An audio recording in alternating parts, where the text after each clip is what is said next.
କାଲି ରାତି 1:30 ହବ ମୋର 6 ଜଣ ଡକାୟତ ଆସି ଆମକୁ ମରଣାତ୍ମକ ଆକ୍ରମଣ କରି ଆମର ସବୁ ସୁନା ଗହଣା ପଇସା ସବୁ ଲୁଟିକି ନେଇଗଲେ। କେତେ ରାତି ଯେଟା କେତେ କେସ୍ ମୁଁ ତ ଜାଣିନି ସେଟା ତାଙ୍କ ରଖି ତାର ଛୁରୀ ମାନେ ବେକରେ ଲଗେଇଥିଲେ ରୋଡ୍ ଆଣିକି ଆସିଥିଲେ ରୋଡ୍ ମାନେ ଲଗେଇଥିଲେ ଆମକୁ ମୋ ପୁଅ ଆମେ ବସିଥିଲେ ଗୋଟେ ଜାଗାରେ ଆମକୁ ରୋଡ୍ ସାଙ୍ଗରେ ଆକ୍ରମଣ କରିଥିଲେ ତାଙ୍କୁ ଛୁରୀ କାଟି ବେକରେ ଲଗେଇଥିଲେ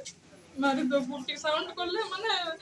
ମାରିଦବୁ କହିକି କିଛି ସାଉଣ୍ଡ କରୁନା କବାଟ ଘରକୁ ପଶିଲେ କବାଟ ଦେଇକି ମାନେ ଆମକୁ ଭିତରେ ହିଁ ସବୁ ଦିଟା ଗୋଟରେ ସବୁ ମାନେ ସଫା କରିଦେଇଛନ୍ତି ତ କିଛି ନାହିଁ ଆଉ ଆପଣ ଏବେ କ'ଣ ଦାବି କରୁଛନ୍ତି? ଯାହା ଆମର ଯାଇଛି ସବୁ ଆମକୁ ଫେର ଆମେ ଏତେ ମାନେ ଆମର ପରିଶ୍ରମ ବଳ ଆମେ ଯାହା କରିଥିଲୁ ଆମେ କରିପାରିବୁ ସାର୍।